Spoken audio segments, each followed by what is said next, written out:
Hey everybody, what I need to tackle today is the sugar scoop. In the transom have a little bit of a tearing wear. There are some spaces that there's no gel coat at all, so it's just plain fiberglass. There are some other spaces that there was an impact at some point with the dock or something like that. So there is one bit that overlaps to the other bit of the fiberglass, and I need to sand them down and make them even. And also there is a space in the sugar scoop that I have to fill in with polyurethane foam and plywood. It will take roughly 2 hours to just sand down everything, and I'm not sure if I have to use any kind of filler for the overlapping parts. As soon as everything is clean, I have to go and fill the space with the foam and the plywood. It's pretty obvious that the sugar scoop is in a bad condition, unfortunately. Nevertheless, it's something fixable with polyester fabric, with epoxy resin, epoxy filler.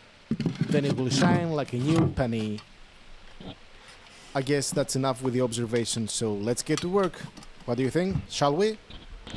So this is the compartment I don't need. I need to fill it up and close this gap because I need to install a new swimming ladder. The old swimming ladder is really dangerous and it sits up there. I believe it's made of some kind of galvanized steel because of spot corrosion. If I follow this pattern here, I can see there is some plywood and some foam and then some plywood again. So I'm trying to do the same.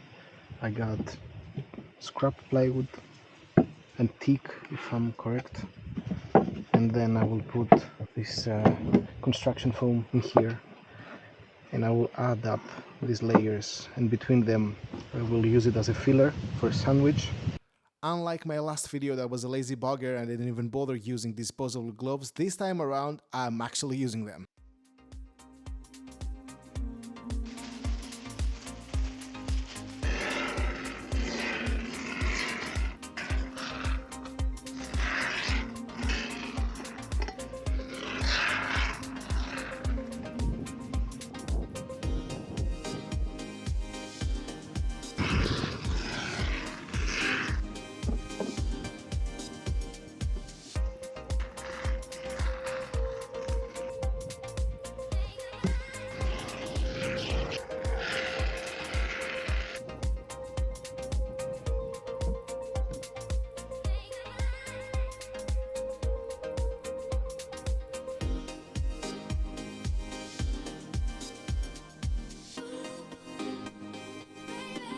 To begin with, I had to do a lot of sanding to prepare the surface for the layers of the polyester fabric.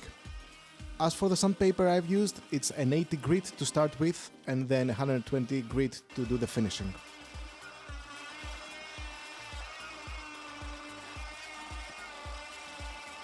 And then it's the lamination process, for which I used polyester fabric of 450 grams per square meter, along with epoxy resin, lots of it. And when it was cured, I had to do more sanding again with 120 grit sandpaper. Just to make it even, just to make it look nice. Keep in mind, the finer the grit, the finer the look. If you can go up to 200, yes, it will help. And then for the finishing, I used polyurethane paint, painting it on with the technique of roll and tip, which is using the roller and then using the tip of the brush to break the bubbles and make it nice. While I was perfecting the sugar scoop masterpiece, I got an email that my delivery is ready to be picked up from the city of Volos. And since I'm going to Volos, I'm going to stop by my favorite chandlery and pick up some goodies there and also some tools from the tool store. I'll take you with me for the trip.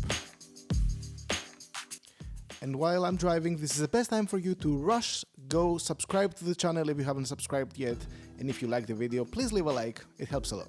Thank you!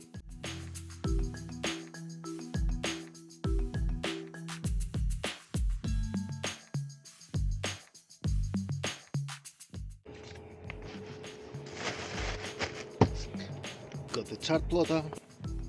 I've got the dinghy.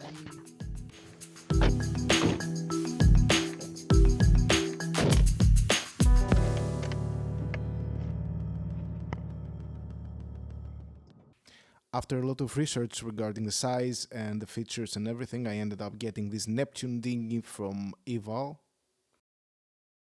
I particularly liked features of this dinghy like the handles and the hooks and the loops and all the straps and all the general features that let you handle the dinghy, get it aboard, get it on the beach, things like that. And as you may have noticed already, I opted in for the wooden slab floor, which is the lightest version amongst the others.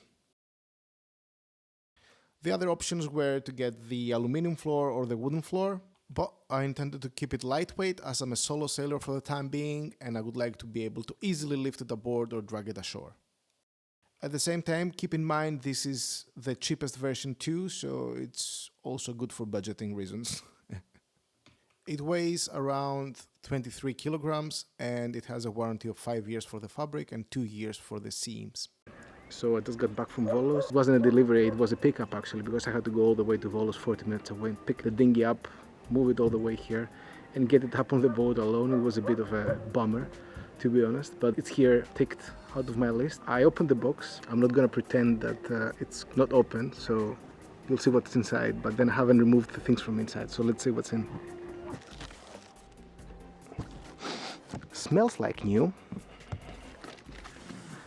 So this must be the bag to move it around. This is the seat you're supposed to sit on, and we are eager to read, right? No.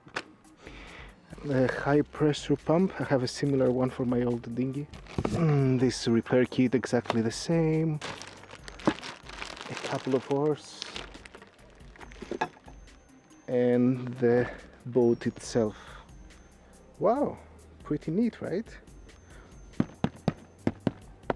Anybody? I'm not sure if I'm gonna open this tonight because I'm running out of light. So I decided to unbox it on the following morning.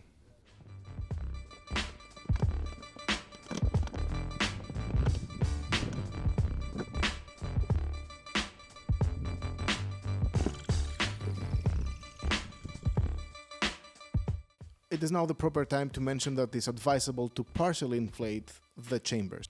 So you partially inflate the first one, then the second one, then the third one, and then you go back to the first one in rotation, etc., etc.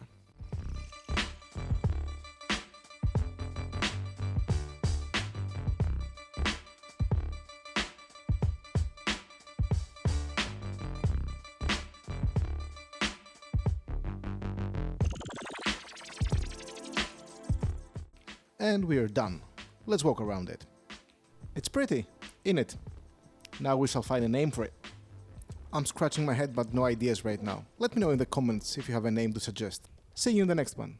Until then, keep chasing your dreams, one horizon at a time. Go for it. Thanks for watching.